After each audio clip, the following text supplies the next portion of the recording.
네, 안녕하세요. 이전에 SMT10 조립하는 거 빌드 영상을 이제 타임랩스로 찍어서 올려드렸었는데요. 그거를 촬영하면서 사실 조립을 하면서 느꼈던 점들이라던가 여러 가지가 있는데, 요번에 또 고객님께서 이제 구매하시면서 조립 의뢰를 하셔가지고 제가 조립을 하는데, 이거 정말 팁으로 올려놔야 되겠다 해서 촬영하게 됐습니다.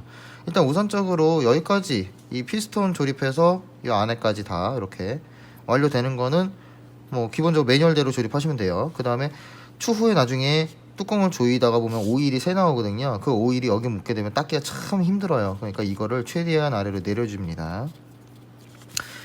자, 제가 이 영상을 왜 촬영하게 됐는지 설명을 드릴게요. 이게 분명히 쇽 조립해 보신 분들은 공감을 하실 겁니다. 조립하고 나서 쇽을 올리면 안 올라갈 겁니다. 압력이 차서 안 올라가요.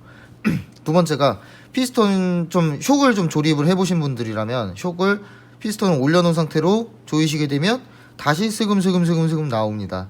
그래가지고 어느 정도 꽉 조이면은 이 상태가 유지가 돼요. 그래갖고 나왔다 들어가는 것까지는 좋은데 끄트머리 가서 꼭 압력이 더 또 차가지고 안 들어가는 것처럼 딱 물려 있을 겁니다. 이걸 제거하는 방법을 알려드릴게요. 이게 이제 사실상은 부품에 좀 문제가, 제조 공정에 문제가 있었던 것 같은데, 요걸 해결하는 방법이 뭐 지금 파트도 동일하더라고요.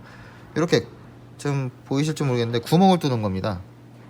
구멍을 뚫는 건데 이 전체 높이에 가운데다 구멍을 뚫어야 돼요. 아래로 뚫려도 안 되고 위로 뚫려도 안 돼요. 위로 뚫리게 되면은 이 속안에 요 고무 판막이가 다이어프레임이라고 하는데, 이 다이어프레임이 손상이 가기 때문에 가급적이면은 지금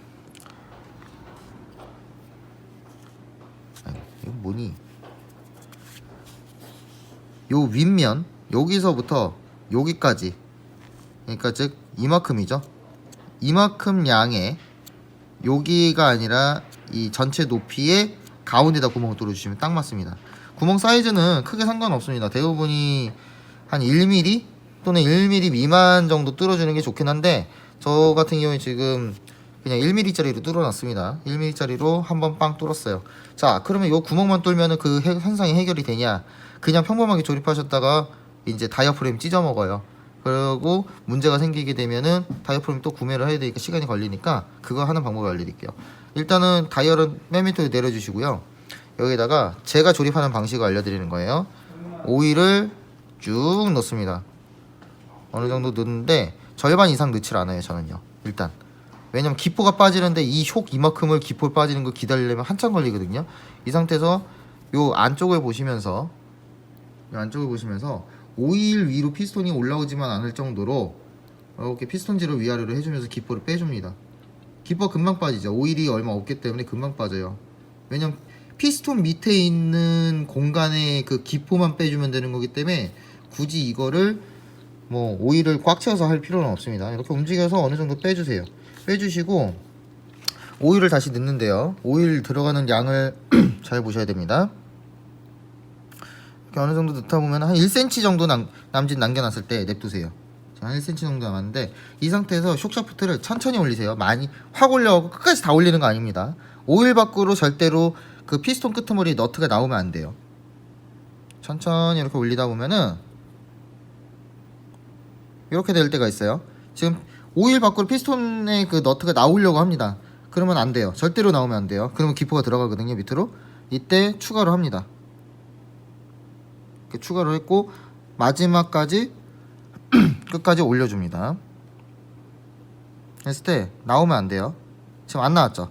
안 나온 상태에서 이제 요 오일이 이렇게 돼 있는데 여기다가 이렇게 조금만 한 방울 정도만 해주면은, 우리가 일반적으로 피스톤 샤프트가 아래로 다 내려가 있는 상태에서 위를 이렇게 만들어주잖아요. 이번에는 피스톤이 다 올라가 있는 상태로 이렇게 되게 만들어주세요. 이 상태에서 조여줍니다. 안에 다이어프레임 들어가 있고 구멍 뚫려 있는 상태입니다. 이 상태에서 조여주면은, 측면에서 볼게요. 오일이 이렇게 뱉어요. 오일을 이렇게 뱉어내는데 밑에는 딱 잡아준 상태에서 그냥 잠굽니다. 끝까지 잠가주시고 이 오일 싹 닦아주시면 돼요. 그러면은 기포 하나 없이 샤프트는 끝까지 다 들어갑니다. 이렇게 살짝 나오는 거 정도는 당연히 있을 수 있는 현상이에요. 왜냐면 다이어프레임의 그 고무 판막이 부분 때문에 그런 거거든요. 그러고 나서 오일이 일로 새어 나오는지 안 나오는지 확인합니다. 구멍 뚫은 대로요. 안 나오죠. 이거를 이제 잡고 세게 움직여도 오일이 새어 나오면 안 됩니다. 이게 지금 정상이에요. 아유, 이렇게 목이 잠기네요. 이렇게 해주시는 게 정상이에요. 자, 그러면은 우리가 일반적으로 항상 고증에 있었던 쇼기 끝까지 안 올라가는 현상, 그 다음에 오일을 밖으로 배출하는 데 있어서 잘못 배출하면은 다이어프램이 찢어져 가지고 안에서 자꾸 다이어프램이 안으로 들어가 버리는 현상, 뭐 여러 가지 문제점들이 해결이 되었습니다. 네, 이렇게 조립을 하시면 되고요. 궁금한 거 있으면은 댓글이나 내지는 저희 쪽으로 용산IC 쪽으로 연락 주시면은 바로 답변해 드리겠습니다. 감사합니다.